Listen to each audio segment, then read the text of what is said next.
Now it's radical monogamy. Monogamy, but like, I'm not a square or anything. Yeah, I love this concept of like marriage. Have you thought of it? Ooh, I don't know. I don't Let's know if I talk want to about get it. that dirty. Well, I'm Yeah. gonna have a husband who I serve, who I Oh, cook food for. oh my Ooh, gosh. oh my gosh. And I'm gonna get pregnant? We're legally bound to each other? What is this? The Yeah. Omegaverse? This is kinky. Oh god, no, it's really come to that though. Would you like to know more? Hello, Simone. I'm excited to be here with you today. Today, we are going to be going over the surprising increase in traditional marriages and traditional marriage structures and why they might be beneficial to people, contrasting with the red pill ethos that we'll go into as well in this, where you get somebody who says, no, marriage is always bad. It is just a trap for the man. It is just bad for the man, which I'm sure you've heard 100 times on red pill sites. Okay, how do you define traditional marriage? And this is, well, you'll understand from the statistics that we're going over, because we're going to be going over a lot of statistics in this episode. And we're going to be doing it through the eyes of a piece by Brad Wilcox in The Atlantic called Why Marriage Survives. Nice. Brad Wilcox. Okay, let's do it. I'm excited. You're acting like we know him. Do we know him? We've met him a couple times at events. Oh, wild. He's a prenatalist. Cool. Yeah, he's all about marriage. His angle in the prenatalist movement is I'm the marriage guy. So it would make sense that he's right. Sorry, by the way, Brad, if you I met you, I'm just terrible with names. So and faces and right, if I met you again, I'd be like, oh, you're that guy, but sorry. Anyway, so I'm gonna dive right in, and I've cut out all of the fluff from this, and so we're just gonna go like stats heavy, okay? Awesome. First, the decline in the divorce rate was accelerating. Since the early 1980s, the divorce rate had now fallen by almost 40%. And about half that decline happened in just the past 15 years. So I'm going to read that again. First, the decline in the divorce rate is accelerating. So fewer people are getting divorced, and it's happening at an even faster rate as time goes on. But don't you think that's also a product of there being far fewer marriages? We'll get to that. Okay. Since the 1980s, the divorce rate has fallen by 40%. So when people get numbers, since the 1980s, it's fallen by 40%, and half that decline has happened in just the last 15 years. Unless otherwise noted, all figures in this article are the result of my analysis of national data. The idea that marriage will end in failure half the time or more was entrenched in American minds is out of date. The proportion of forced marriages expected to end in divorce has fallen to about 40% in recent years.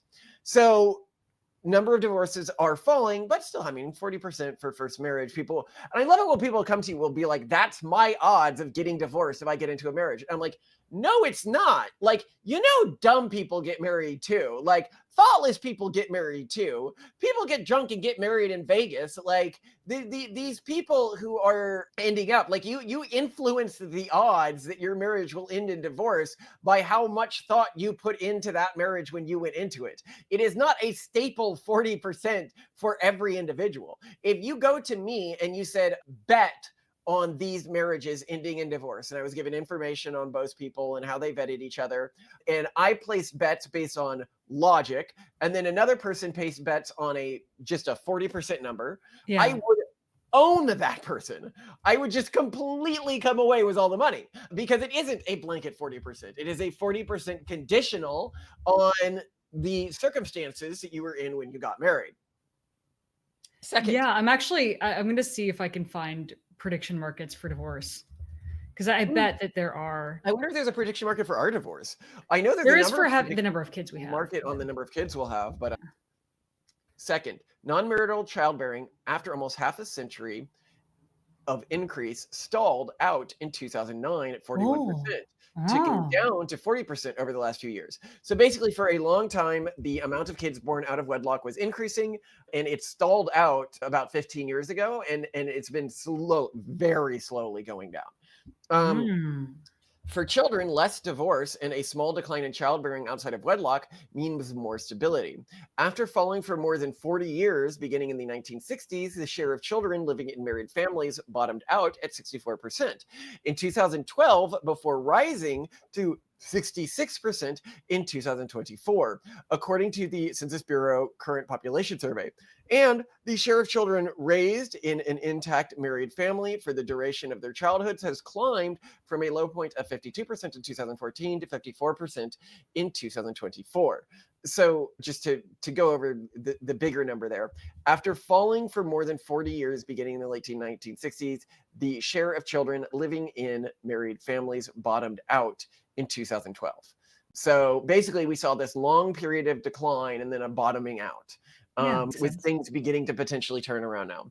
Third shift may now be underway as well, although it is much less established than the first two. The rate of new marriages among prime-aged adult, which hit its nadir during the pandemic, has risen in each of the 3 years of data since 2020. So again, this is the rate of new marriages in prime-age adults. In 2023, the most recent year available, it was higher than any year since 2008. At least some of this increase is a post-pandemic bounce, but the share of all prime-aged adults who are married has also leveled off in the past few years. The decades-long decline in the proportion of Americans who are married may have reached its low point. Some of these shifts are modest.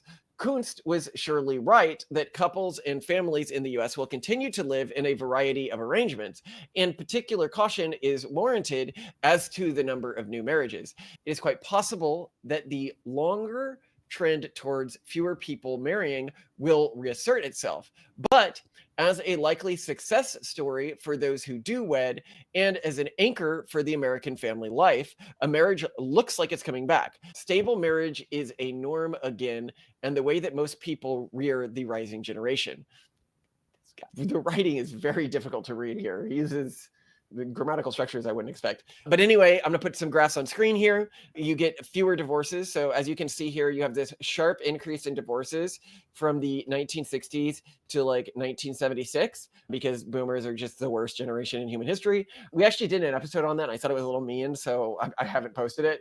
But then the number just goes down, down, down, down, down, to the point where if you look at in 2023, the number of divorces is about the same as the number of divorces in the early 1960s. So we're going, back to 1950s levels of divorce. If we continue down at the rate that we've been going down, I'd say for another 5 years, we'll be back to the 1960 level. That's exciting. Let's see if we can get to the 1950 level. Yeah. Kids growing up in married two-parents homes. This has been going down since the 1970s at least. So at the beginning of this graph, it's going down. And then you see it reach sort of its bottom at around 2015, and it's gone up slightly since then. Okay. Encouraging. So what you're seeing there is this is a trend that's bouncing back as well. A little bit. Maybe we've hit a floor. The Harvard anthropologist Joseph Hyrick has observed that marriage represents the keystone institution for most, though not all, societies, and may be the most primeval of human institutions. On every continent, in every era, in more patriarchal societies and in more egalitarian ones, it has governed family relationships. As an institution, it seems to build on the evolutionary psychology of both men and women, writes Nicholas Christus, a sociologist at Yale, which is to exchange love for support. And as we've noted, because love is not a real emotion. And when I did this episode and so many people were like, oh, this shows that like you guys are sociopaths or something, people were pointing out, actually, if you look at the definitions of love given by most like well-considered people, like say C.S. Lewis, he would also tacitly in his definition of love argues that love is not a real emotion. It's a choice, or rather like a pledge to somebody. So this is saying like a pledge of mutual dedication in exchange for a pledge of mutual dedication. I mean, I guess that's, whatever. By the way, if you do think love is a real emotion, you should watch that episode. We come to it with a lot of evidence. It is almost certainly a thing that people are just pretending. Maybe some like minority ethnic groups have it as an emotional state, but it doesn't appear to be common within most of the population. And most people, like entire civilizations existed without a word for it. And we have their writings on what a married couple feels for each other, and they're very close to what I feel for my wife. So we know that like when you don't get this myth, people don't fall for it. But what I'm noting here is here you have both people at like Harvard and Yale, so like mainstream progressive institutions, being like marriage is the bedrock of all human culture and society. You might have multiple marriages, but like, i.e., a man might marry multiple women. But as far as I'm aware, in every successful civilization in human history, marriage has existed as a concept. Note here, I'm not isolating it to monogamous marriage, but marriage more generally, i.e., exclusive females to males, and they dedicate themselves to that male. I'm not aware of a single successful civilization in human history that didn't have this. I'm aware of like a few tribes here and there. Yeah, but it seems like once you scale, marriage as an institution emerges. I wouldn't say that it emerges. It's that groups that don't adopt it do not appear to be able to scale. That's what this would imply to me. So, important. One, and then ... here, because he goes off about something else that you guys aren't going to care about. And I want to get back to the statistics and the interesting stuff. One notable example is family care. Most marriages in the United States today are not throwbacks to the 50s when it comes to domestic responsibilities. Husbands are more willing to lean in. The amount of time that American fathers spend on childcare increased from 2.5 hours per week in 1965 to 9 hours in 2024. 2.5 to 9 hours between 1965 and 2024, according to Pew and the American Time Use Survey. Over the same time period, the share of time spent on child by dads rose from 25% to 62% of what moms provided, which is, crazy. This is, obviously well over, well, not just doubling here. This is like, I'm not going to do the math in my head, but it's a lot. It's a lot of an increase. Also, you spend so much more time with our kids than that, which is great. And I note here, the part I took out here is he was going on one of these, but, marriage in the 1950s was bad and the patriarchy or something. And I was like, yeah, whatever. My audience doesn't care. But that is actually interesting, the way that marriage norms are changing. Yeah. And then he points out here, indeed, one of the reasons the United States birth rate may be higher than those of East Asian countries such as Japan and South Korea, where the fertility rate has fallen to 1.15 and 0.75 babies born per woman respectively, well below the US of 1.6. And note that these aren't the only good examples of this. If you look at like Italy has a fertility rate of like 1.18, is that men in those countries do much less childcare and household labor than men in the US. Even as women around the world embrace the egalitarian frontier, in the words of social scientist Alice Evans, men in some cultures have maintained their old habits. As a result, Evans writes, the sexes drift apart. This may help explain why South Korea has seen marriages tank and its fertility rate fall to the lowest in the world.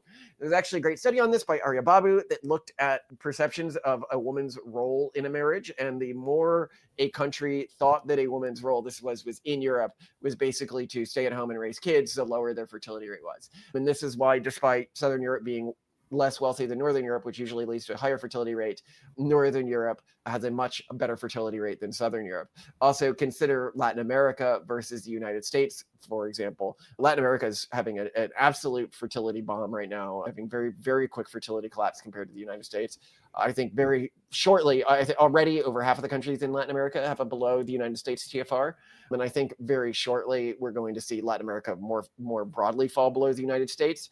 And I think that in the future, when people are talking about, i.e., I'm projecting 10 years out, when people are talking about fertility rate panic, Latin America is going to be one of the core places they talk about, because it's been one of the fastest declines we've seen anywhere in the world when you control for income. And they are not as gender egalitarian as the United States. If you look at East Asia, people can be like, oh, all of East Asia is going through a total fertility collapse right now. And it's like, no, like there's some wealthy countries in East Asia that have better fertility rates than we have. 1.8, for example. Do you know what country has a fertility rate of 1.8? That's New Zealand, probably the most gender egalitarian country in all of East Asia. What country has a fertility rate of 1.56, about the same as ours, way above, like trouncing any of the other countries in the region? That's Australia, way more gender egalitarian than South Korea or Japan or China or Thailand, which also has a very low fertility rate for its level of wealth. I think it was like 1.2 or something, which also is going to hugely change these regions. Like a lot of people don't realize geopolitically what this means. If you project the economies of these regions going forwards, and AI just doesn't completely flip the way economies work, which it could, the fact that all of these economic heavy hitters like Korea and Japan and China are going to go through these demographic collapses, which is going to hit their tax bases, which is going to hit the way they work. And Australia and New Zealand aren't going to go through that. They will become the economic center of the entire region, which is kind of wild. This is one of those things I talk about where people are like, oh, you're just trying to like boost things for white people, and it's like, no, actually, like white people are fairly gonna end up fairly well as things go. Like the white colonized regions of East Asia are going to completely economically dominate East Asia. If you look at the larger global scene, the United States and Israel are the two countries that have unusually high fertility rates, and we're both usually thought of as white countries, and we're going to completely dominate. And people are like, oh, well, what about like in East Asia, Indonesia has like a super high fertility rate, and it's like it doesn't matter, like because they're not economically productive. And I'm not saying that like genetically they're less, like I'm saying for whatever reason that country isn't economically productive. So it's not going to be economically productive tomorrow. And even within the United States, you see this phenomenon. The people will be like, black fertility in the United States is higher than white fertility. And I'm like, actually, that's not true.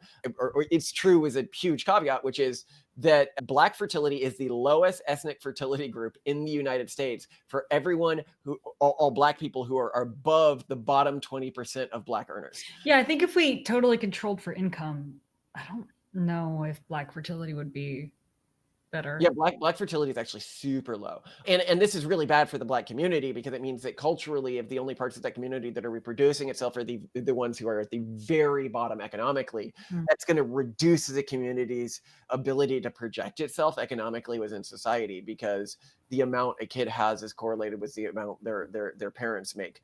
And again, I'm not even saying genetically here. Let's pretend genes aren't a thing. I'm just speaking culturally. But anyway, indeed, one reason the United States birth rate may be higher. Oh, sorry, we already went over. There is no single model for a good marriage in the US today, and most couples have their struggles. Men still do less childcare and housework, and disagreements over division of household labor are a source of tension for couples. Many women still value some traditional traits in men, such as breadwinning, and some men's unreliability as breadwinners is a source of pain for them and their wives.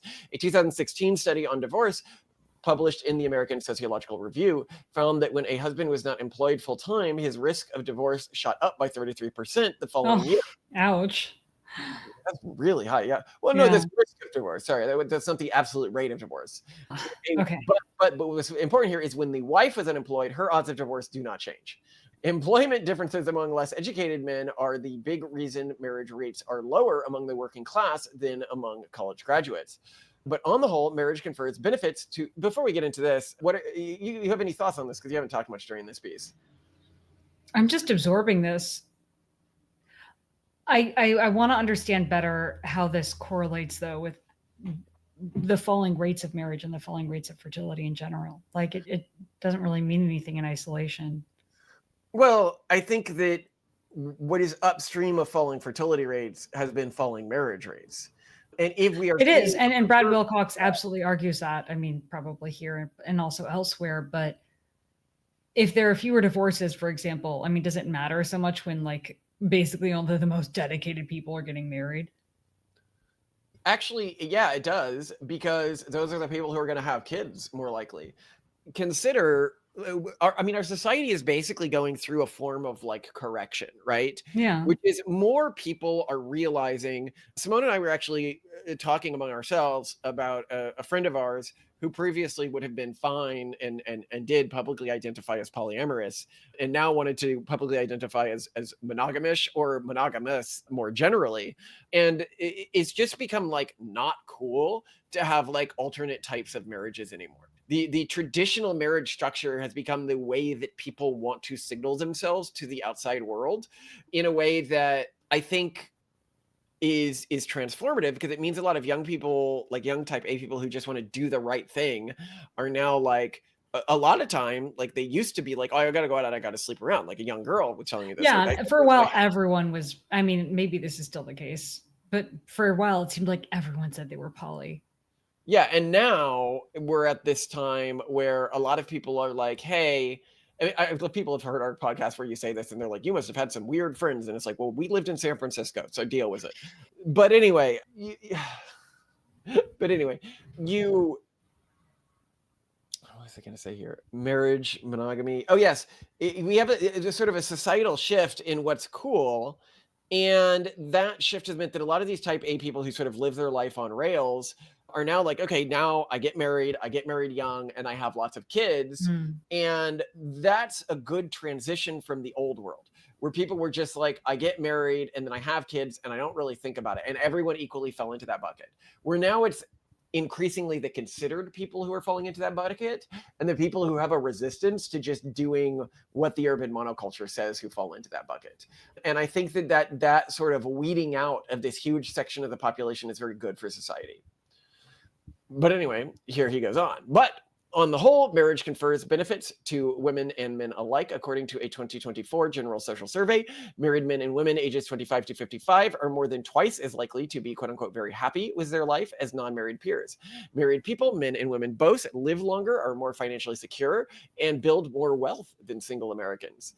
In 2022, I worked with YouGov to survey 2,000 married men and women, asking them about their overall marital happiness and how they'd rate their spouse along a range of indicators. The happiest wives in the survey were those who gave their husbands good marks for fairness in the marriage, being attentive to them, providing and being protective.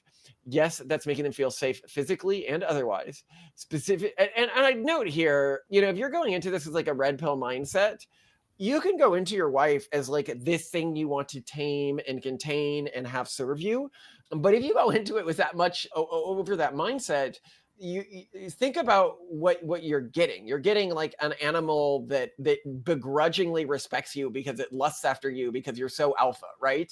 If on the other hand, almost like the equivalent of hired help. Like it's more work to ensure compliance of someone who is under your control than it is to simply ally yourself with someone who wants the same thing you do.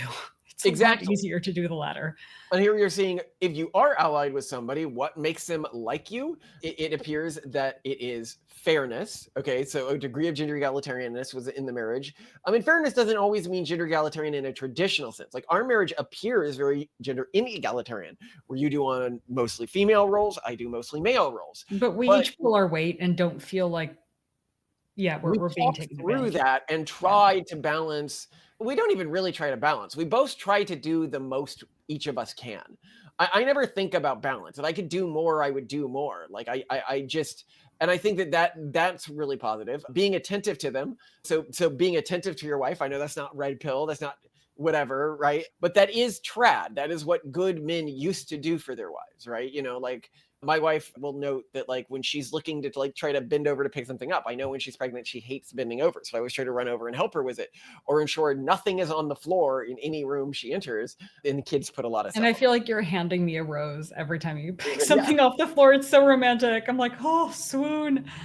And being protective is really big. Do you feel like I'm protective of you? I don't know. Yeah.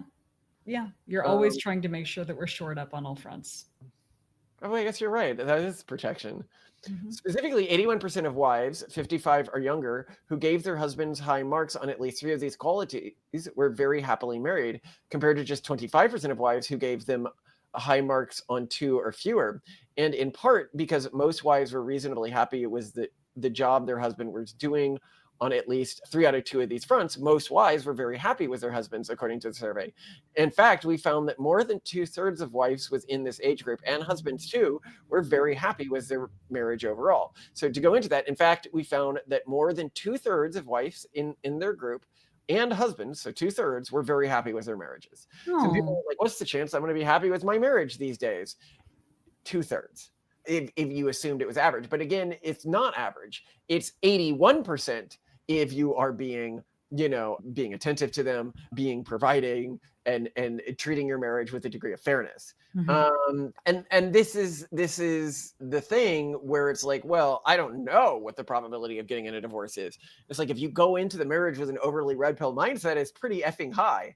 Which is not to say that the red pill doesn't have adequate complaints, and that red pill philosophy does not work at achieving sex with people who you probably don't want to be married to, but it is not a good mindset to enter a long-term relationship with. And we've actually seen an evolution of the red pill community from that. Like right now, I'm talking about the red pill community in its nascency. The red pill community as it exists today largely recognizes all of these things, Yeah. except for like Andrew Tate, the one guy who does it, and maybe like Hamza. We've done an episode on how Hamza screwed up his life by overly focusing on these things. Watch it; it's a very funny episode that we did way too much editing on. Basically, I'm starting the fatherhood chapter of my life. We're not pregnant just yet, but we've moved to the Scottish Highlands. The reason why me and my ex split up is I told her to sit down and to write down like her goals. And I wrote, you know what? I want to move to like a big city. You will not find this kind of woman who will fit with this lifestyle in a big major city. Why? The women who are in the big cities are their glorified Instagram prostitution. I actually want to have a few like sleepless nights. I want to have a few like sleep deprived nights where I stay up late. Bro, for the last few years, I've went to sleep at 7, 8 p.m.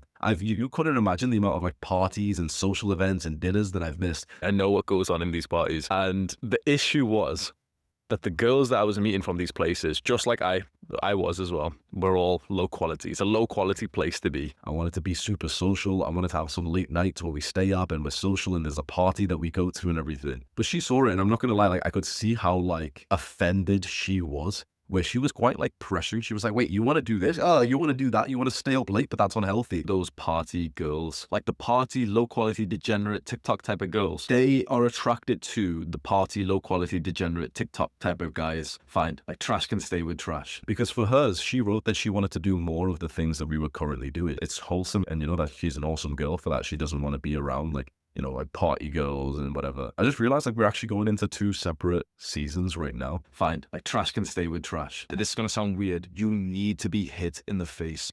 I will repeat that again. As a young man, you need to be hit in the face consistently. But anyway, check it out, the Hamza episode. But yeah, the Andrew Tate various episodes we've done on him, I actually think that they're quite funny as well. But anyway, we point out that Andrew Tate, like in trying to be masculine, if you were taking characters from the movie Gladiator, he literally acts like the emperor who's supposed to be like really pathetic and carries around a sword to like threat people instead of like Maximus. And I'm like, guys, Maximus is who the girls want. It's not the emperor, okay? But he doesn't understand. He thinks it's about threatening and keeping everyone afraid of him and keeping everyone on edge and being creepy in the way he talks about people. I guarantee you don't walk around your house with a sword.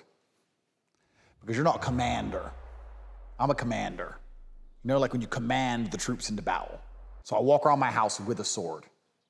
And I make threats, like old school threats. Like, I will run you through. Which is already springing up there. So, it's either... Shh. Don't you see, Gracchus? I call it love. I shall hold them to my bosom and embrace them tightly. I'm that guy who does whatever he wants. If you're unhappy with it, if you're unhappy with waiting for me to light a cigar, then leave the channel. I don't give a fuck about you. You're a peasant, you're a peon, you're a brokey. I do as I please. I've analyzed the entire earth, all of it, so I like women. But females are barely sentient. Even the good ones. In fact, especially the good ones. And the point is, when I say barely sentient, is that the female's entire life process from head to toe, she never really thinks for herself. My 4 wives are sitting there. They've seen on the news there's a new deadly contagion. I pick up my sword. I am the commander of this house. I decide if there's a contagion. I decide what I do. Be quiet. Cook. You got your sword. Your wife starts talking. You're like, shut up. She's got a sword. You wrote to me once, listing the 4 chief virtues: wisdom, justice, fortitude, and temperance. As I read the list, I knew I had none of them. But I have other virtues. Ambition. That can be a virtue when it drives us to excel. But hey, it seems to be working for him. I mean, his whole thing is basically faded, hasn't it? It's like he's still a thing. Last I heard of him, he was in Florida and there were legal issues. And then, yeah, I don't know. Maybe like on TikTok and stuff, you know what I mean? Yeah. So I decided to check how big Andrew Tate is these days, and his core channel appears to be his Rumble account, which has millions of followers. But if you look at the videos he's posting, he has one from yesterday that had 36.9k views. He has one from 3 days ago, which is at 33.1k views. He has one from 3 days before that, which is 31.5k, which is larger than us. So he's like about, I don't know, maybe 3 times or 4 times the size of our channel. But that's wild to think about. But anyway, I believe it's important for teen boys and young men to hear the entirety of this message. Marriage changes men, but not in nefarious ways. Andrew Tate might think. Men work harder and find more success at work after they get married. They drink less as well, and marriage can channel noble characteristics and behaviors that have classically been identified with masculinity. Protection, provision, ambition, stoicism. That's good for both men and women. I actually, really improved after I got married in terms of my stoicism and provision and willingness to protect and emotional stability. My ambition has stayed the same before and after marriage. I always wanted to take over the world, which I guess is sort of maximum ambition either way. That's good for both men and women and can help young men identify and work towards a model of pro-social masculinity that diverges from the one being peddled by manosphere influencers such as Tate. Marriage's comeback is good news for society. Children raised in 2-parent homes are much more likely to graduate from college than those raised in other families and less likely to be incarcerated. Kids who don't live with both of their married parents are far more likely to be depressed than those raised in intact families. After surveying research on child well-being, the economist Melly Kersey concluded the evidence is clear, even if the punchline is uncomfortable. Children are more likely to thrive behaviorally, academically, and ultimately in the labor market and adult life if they grow up with the advantages of a 2-parent home. Yeah. It reflects the mainstream academic consensus of family structure in children today. So, sorry. Jumping ahead in the piece a bit here. But marriage's comeback is, of course, incomplete. Although the trend may be starting to reverse, the share of all Americans who get married has fallen significantly since the 60s, and there is abundant evidence that many young adults today are reluctant to marry or having trouble finding partners who want to marry. In particular, marriage has become more selective over time socioeconomically. A majority of college-aged Americans, ages 25 to 55, 62% are married, versus a minority of less college-aged Americans, 49%, according to the 2023 American Community Survey. This bifurcation did not exist a century and a half ago, and is one of the reasons marriages are more durable today. Money makes everything easier. So you're right, it is part that marriage is becoming more selective. Marriage is becoming, and as I've said, but this change is so recent. Like I'd say like last 3 years in the zeitgeist, but marriage is becoming cool. And sleeping around is becoming not cool, even to young people. Stable relationships are becoming the rare thing that people want. Being sexual gods is becoming a lot less something that you can sell in the community marketplace. Yeah. I mean, do you have thoughts on if you notice this as well? Is this just me or my perception? No, I think one, people are just more shut-ins. And I also think that there's one element of this that hasn't yet been discussed, which is as people are feeling more and more economically disenfranchised, there is now more of a logical argument in some cases for marriage because you can slightly diversify your income portfolio and depend on each other and kind of switch between jobs together in a way that mitigates your risk. Yeah. So when people don't have parents they can move in with, for example, I think marriage in the name of stability and shared risk and more support. You're saying as times get worse, marriage becomes more economically beneficial because well, I think that's the big problem is that there was this long period where people thought marriage was about love and fun and like marrying someone who would entertain you both personally and sexually, when that's not what marriage is about. I mean, marriage has, for the vast majority of human existence, been an economic and security-based arrangement that revolved around, being safe, being able to survive, and having kids. And I think, if anything, I mean, a lot of people, of course, aren't interested, or they literally don't feel safe enough or stable enough to have kids. Many people are at least looking to marriage to start just as maybe a way to be safer, because it's better to, for example, live with an aligned roommate who you trust, rather than just be stuck with roommates, which is kind of your only choice in many housing markets. So I think that's it's a factor that Wilcox is not really discussing here. It's a little more dark, but I think it's there.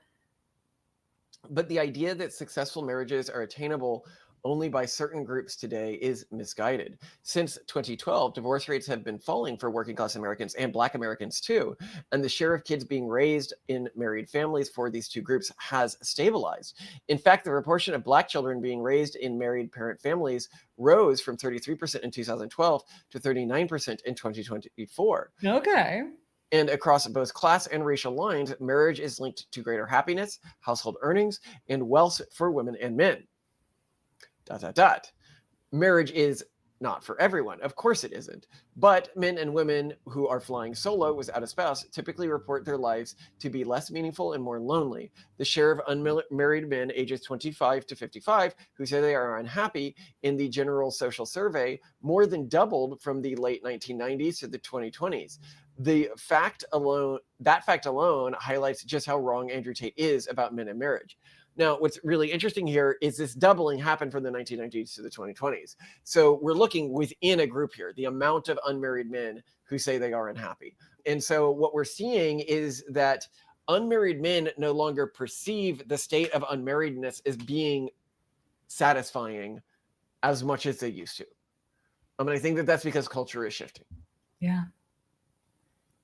Yeah. Well, I also think that in an era in which socializing is collapsing, and we talked about this with the death of partying, and we've talked about this in other episodes, having a married partner or at least a long-term boyfriend or girlfriend, I think gives people that happy medium of getting to stay inside all the time and not going out, but still having a built-in social life that feels satisfying and not pathetic by societal standards. Because I still think a lot of people's decisions are based on self-image based things.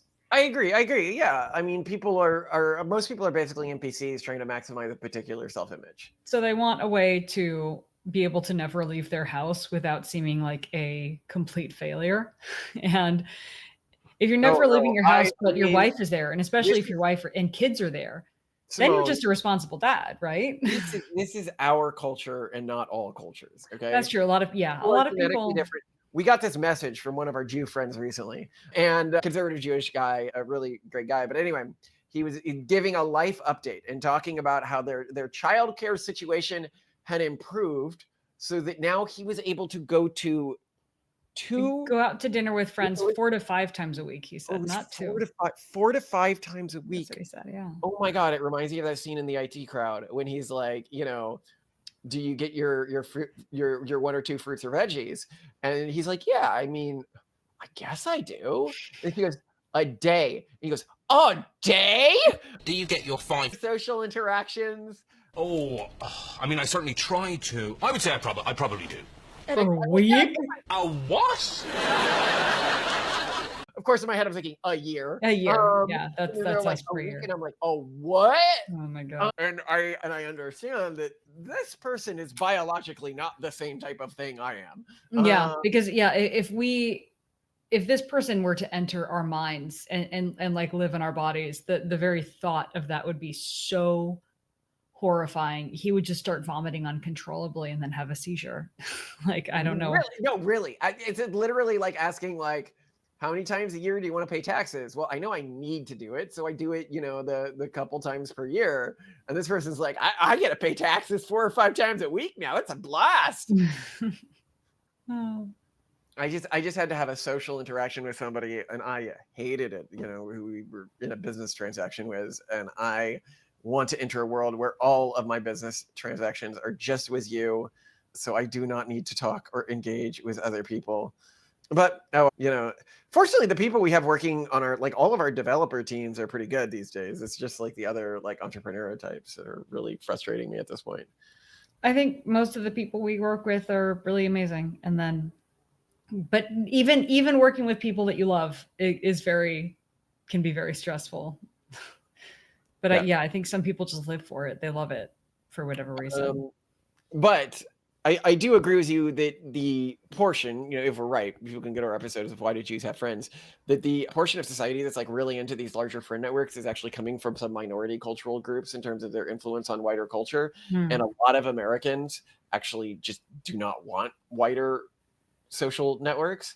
That you might be right that a lot of people are getting married to just retreat to the marriage and the family life. Well, and based on the stats that you shared in our episode on partying, which showed larger stats on socializing in general, basically 3 out of 10 Americans, if I recall correctly, are going to most of the social events, and then 7 out of 10 are not there at all. So I think people get this perception that everybody likes going out when you're just seeing the same 3 out of 10 people at everything. And then there's this huge, like, under the ocean part of the iceberg of the population that you're not going to see because they're not out there.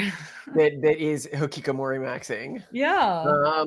And so now I want to go to, he started this article with an Andrew Tate quote, or talking about Andrew Tate. And I thought the way he framed this is pretty interesting. Quote, "There is zero statistical advantage," end quote, "to getting married if you are a man in America today," Andrew Tate argued in a viral 2022 video on why modern men don't want marriage. Women, he believes, are worthless anchors. They want you monogamous so your testosterone level drops. He posted on X last fall, and your marriage is likely to end in ruin anyway. If you use your mind, if you use your head instead of your heart, and you look at the advantages of getting married, there are none. Oh, his heart's telling him to get married. That's actually sad sounding. That is really sad. Our hearts never told us to get married. Our minds did. Yeah, our minds did. I was like, it was logical. Andrew Tate, meanwhile, was like, I want to marry you. My heart says yes, but my mind says no. Well, I mean, he's self-image maxing, right? Like, he has a brand and a reputation to keep up. If he marries, he would look. Yeah, Andrew Tate is a role. He's not a human. Yeah. He's a human who every day wakes up and is like, I am playing the role of Andrew Tate. But that heart thing is very telling. My heart never told me to get married. That's crazy. No. Seriously, I only was thinking logically about whether or not I wanted to marry you. I was considering 100%. The benefits and the downsides, and you as an investment that I was engaging in. As you should. Correct. And then Tate believes that men no longer receive the deference they deserve from women in marriage and bear more risk in divorce, which it's true that men bear more risk in divorce. Well, no, and deference. There were so many toxic cultural things that I had to get over after we married, because I just every example of a wife that I'd been presented with basically was this eye-rolling, undermining, disrespectful monster.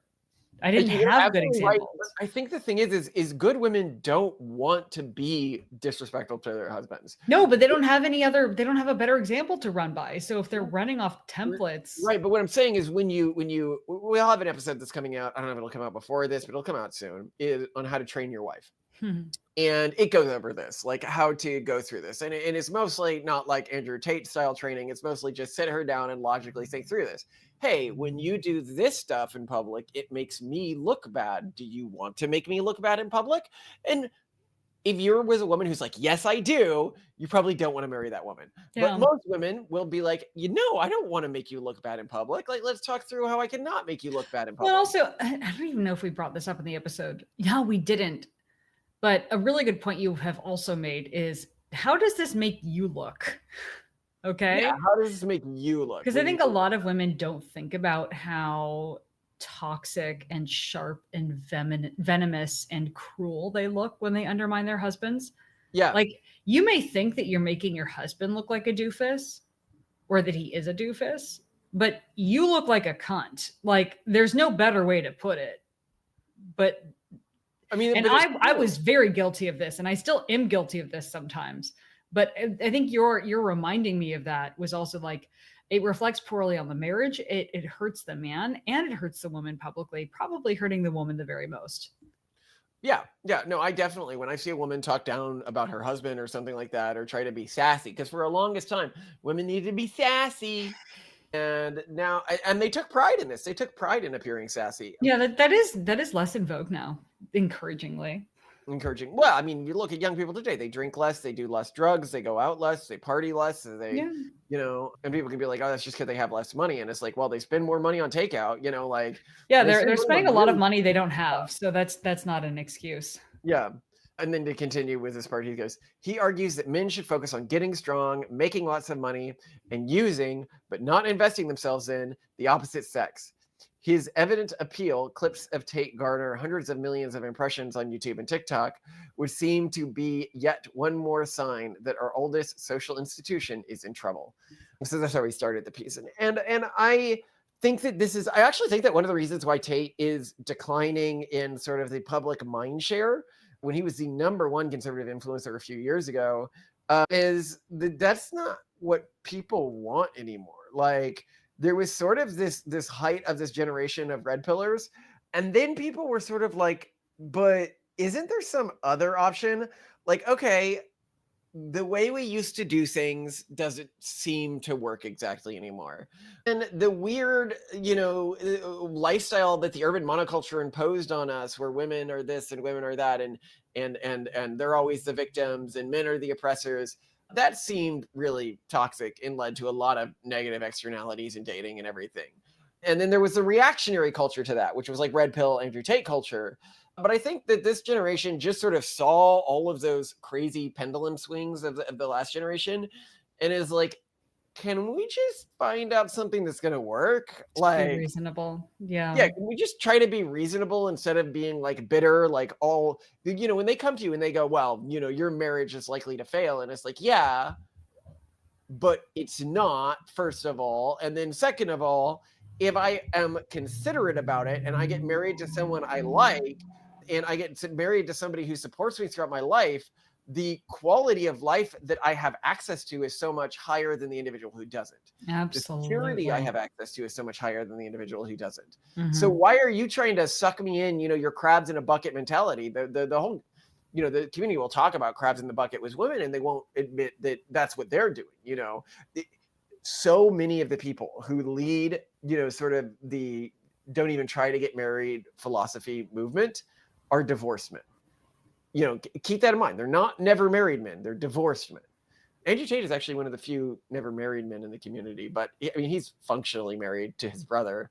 I mean, they live together. They share their wives. I don't think they share their wives. I think they share a household, and they share a household with multiple women. I promise you, they share their wives. Because they're not real wives, and both of them think, oh, you can't commit to one woman, and we've shown. Yeah, but I'm sure they expect that the women commit to them exclusively. No. That would be... Consider that Andrew Tate was willing to have his women. Like, I would never have you, pretty much no matter what our financial situation was, go online and pretend to have sex with men. Oh, yeah, but I think a lot of people draw the line at physical contact. But maybe not. It'd be very interesting. I personally would not at all be surprised if Andrew Tate shares his wife's was. Well, I imagine if he did, he'd probably be open about it. Would he though? I think he has the common sense to know the controversy that would cause. I mean, there was that one red pill influencer who decided to share that he liked being cucked, and then everybody was like, "Yeah, that didn't go well." It completely destroyed his reputation. I think Andrew Tate would know him sharing wives with his brother would lead to the same fallout. They share business ventures and. No, there's no direct evidence or any suggestion that they share. Has he ever said he doesn't? Has he ever said he doesn't? This is it. Is there any? If he doesn't, he would definitely say he doesn't because it looks like he does. So I'm just like, and you know what's funny? The marriage between Andrew Tate and his brother is like basically a traditional marriage. They share a house together. They respect each other. They share responsibilities in business and life. So that's true. Yeah, gosh, they're in business together. I think they do live together, don't they? Yeah. Yeah. Yes, Andrew Tate and his brother Tristan Tate have shared a house in Romania. Multiple sources confirm they were living together in a luxury villa that was raided by Romanian authorities in December 22, 2022. But they've never confirmed they don't share women. Their history of cohabitating in Romania is well documented. And their joint business operations suggest they have maintained close proximity. Yeah, I mean... Yeah, they are kind of married. That's cute. No, but what I'm saying is it's pretty obvious they're sharing their wives. I just really don't think. Just really don't think they are. I guarantee you. He would No, see it as like they're all about like traditional man stuff. And the most classic traditional man thing is my woman is dedicated to me and me only. I do not share. He's all about brotherhood and stuff like that too, and trust of the male tribe above trust of women, and women are tools for sex and childbirth. Come on, Simone. Okay, yes, it does appear that they shared wives, and this has been proven in court documents. Vivian was Andrew Tate's girlfriend since she was 15 to 16 years old. This was something that both she and chat logs showed, and evidence from victim statement in the brother's second Romanian case made public via lawsuit filing claims Tristan Tate pressured her into intercourse involving Vivian and another woman. Vivian said, Tristan asked me to have intercourse in a group, namely Vivian and Redacted. Although I wasn't comfortable with the situation, I had no choice. It was somehow a duty. So it wasn't just that the brother had access to the mothers of Tate's children. He had access to them for intercourse whenever he wanted and on demand, and apparently without checking with his brother, which suggests that they were seen as communal property. I am not suggesting that there's anything gay going on there. I'm just saying. No.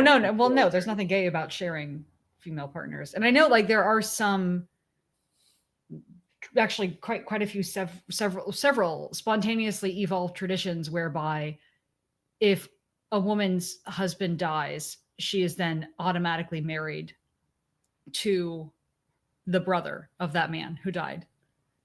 I think in one African culture though, before she marries the brother after her husband dies, she has to sleep with another guy to like cleanse herself of the like palate cleanser, which is really weird. That's a very weird one. Well, It's a marrying very the weird brother of the guy tradition. who died, it's called a Levite marriage, and it was the traditional Jewish thing. Yeah, I'm referring to some African culture has the sexual palate cleanser partner that has to take place before the next marriage. But yeah, I mean, it's so there's clearly some cultural comfort. I can't even like imagine what that conversation is like. So, my husband died. Yeah. So of course I need to marry his brother now, but I you're need like to my sleep with someone workplace first. husband.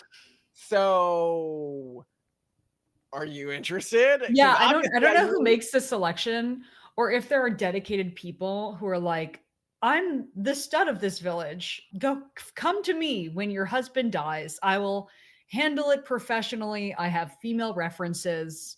You may view your menu of sexual options here. I'll be discreet, etc. I could see that. Just how when there was some Latin American country that had tax penalties for men who had not married, but they could get out of it if they'd proposed to a woman who rejected him. And then there was this market of women who would for pay reject proposals. So I could see there being a market in this particular culture of men who are like, I will gladly fulfill this role. All right. Well, Simone, I love you to death. You're a great wife. I do think marriage is back. I do think that it's becoming cool again. I think when I really realized this was when I was talking to this person who was very proudly polyamorous before and was like, I want to represent myself as more like monogamous or monogamish. And I was like... Well, and also when we interviewed Jeffrey Miller, what was interesting about what he said about marriage was that or maybe like some class, I can't remember if it was his class or someone else's class, traditional marriage was referred to as like one of the alternative relationship formats. Because it's so, it's not like... Now it's radical monogamy, which is the trend that's going on in Silicon Valley these days. Yeah. Where it's monogamy, but like, I'm not a square or anything. Yeah, I love this concept of like marriage. Have you thought of it? Ooh, I don't know. I don't know. I want to get that dirty. Yeah. I'm going to have a husband who I serve, who I cook food for. Oh my gosh. Oh my gosh. And I'm going to get pregnant. We're legally bound to each other. What is this? The Omegaverse? Yeah. This is kinky. Oh God. No, it's really come to that though. So anyway, love you to death, Simone. I love you too. Oh, that's class on contract law that I took. That a contract is valid even if it's just an email that somebody replied to. Is that where our email or didn't happen rule came from? No. But I did make a point of, and I think a lot of people should. It's interesting how much like law isn't taught in school. And so I made a point of when I was younger buying, like 48 hours worth of lectures on contract law and tort law and going through all of it just to make sure I knew the basics of it. And there's so much like obvious stuff. Well, the stuff that like, is very useful to know in your life that you may just like, you could just learn in that, right? Yeah. Although, and I felt equally empowered, but then I feel less empowered now when I see that it's almost like lawlessness now prevails because the courts don't do anything. Yeah. And it's so prohibitively expensive to go to court if you're not representing yourself. And even if you are, like in terms of your time and stress. So a lot of people, when bad things happen, they don't get to rely upon them being on the right side of the law, because for them to follow through on that and have justice it's so in expensive. their favor. Yeah. Yeah, they literally can't afford to. Like, it's better to pay the bribe. It's better to, and that's just. Yeah, like we've had instances with our investors where like this person stole $100,000 from the company and they're like, it's not worth a lawsuit. And I was like, what do you mean? They're like, that amount of money is not for a company of your size worth a lawsuit. You will lose more money. And the instances in which, like, there was one instance in which they were like, yes, pursue this person with a lawyer. And it just, we were tens of thousands of dollars in the hole based on that. And absolutely nothing happened from it. No justice was brought to them. They just ghosted all the court orders and didn't do anything. And we couldn't afford to take it further after a certain point, because why would we waste even more money? Yeah. But anyway. So stupid. What do people say about the episode today? Oh, people really liked seeing Jeffrey Miller on. People enjoyed the collaboration. There were a lot of people who were like, there are some people who insisted that they would never consider dating at a university, which I think is crazy. I mean, even though I had zero intention of ever getting married, university or dating, is the key place you date. I know, like, well, and even if you're not considering it as dating, like if you refuse to socialize at all while you're at the university, like you don't understand the value. And that this is one of the few times where it's very easy to mix with and meet people. For context, university is one of the few times in your life when you are around a large pool of single people that are about your estimated social class, because what university you go to is basically your estimated social class. Well, that are broadly pre-vetted. Like, these people have passed like basic, I've made an effort. And that are open to socializing. You will never find it that easy to socialize again. Yeah, like you can join a church group, you can join a club, martial arts group. They'd say, well, you can join a church group outside of university. But at university, there are 1,000 clubs, interest groups, anything like that. Just events. The way things, I mean, on my university campus, there was Fall Fest, there was like all these different parties and weekend events and things that you just show up to, like tie-dye t-shirt. It was basically like expensive summer camp. There isn't an equivalent of this when you get into the working world. There isn't. You can go to events, but the people who go to events in like the working world age range are typically weirdos. Yeah, weirdos, failures, or married, or like just looking to sell something, not actually looking to date. Yeah, it's very different. Like, try to go to like a local anime club, even in like a nice area, and you'll find just like a bunch of weirdos. You go to an anime club at university, you find a bunch of competent people who are interested in anime. Totally. You're interested in biology. Okay, I was in the biology societies and the psychology societies and the neuroscience society, all great people who shared interests with me. Yeah. But I was to join a group like that as an adult, it would be weirdos. Because that's not how you meet people after the university. Well, I think this is why Jeffrey Miller was talking about Tucker Max having met his wife at CrossFit. Like, there are a few places where you can find conscientious, competent people, but I mean, actually the odds of finding a single person at CrossFit, who's interested, like, that's also, it's tough. It's kind of impressive that he was still able to do that. Yeah, actually, I think an easy rule for our kids, because this was what I was taught growing up, is you have to get married before you finish your formal education, or find the person you're going to marry, rather, which both my brother and I did. When you remember, when I graduated undergrad, I was like, well, I still have graduate school, but I will find someone to marry at graduate school. Afterwards, my prospects get so much worse. So that's always been sort of wild to me. But anyway, I didn't find you at graduate school, by the way. I found you in between undergrad and graduate school. Yeah, but on our first date, you told me you were going to find your wife at graduate school. Yeah, well, because I knew I was on the basically the first woman I meet at this point going forwards that is interested in me, that is competent enough to be my wife, is somebody who I'm gonna marry. I was your musical chairs chair. Yes, you were my musical chairs chair. I had run Aw, out. the it's an music honor, stuff. Malcolm. I'm so glad. You were also the best. You were also the best. But That was just luck of the draw, though. Actually, it's more like a chair that you completely took apart and rebuilt after you're like, I guess this is my chair now. Let's fix it up. And you made it real nice. It worked. It worked. Okay. Yeah. We kind of like each other. All right. Torsten, what are you doing? I'm giving off the dinosaurs to Titan. You are? Yeah. Why are you doing that? Because I want Titan to be happy. Why do you want Titan to be happy? Because I want Titan to be happy. Does it make you happy when you make Titan happy? Yeah. Do you want me to go get you the train? Would that make you happy? Yeah. Oops, I dropped it. Here you go. Thank you. Titan, what do you say to Toasty? Thank you. You're welcome. Okay, Toasty, because you just did a very nice thing, I'm gonna go get your trains.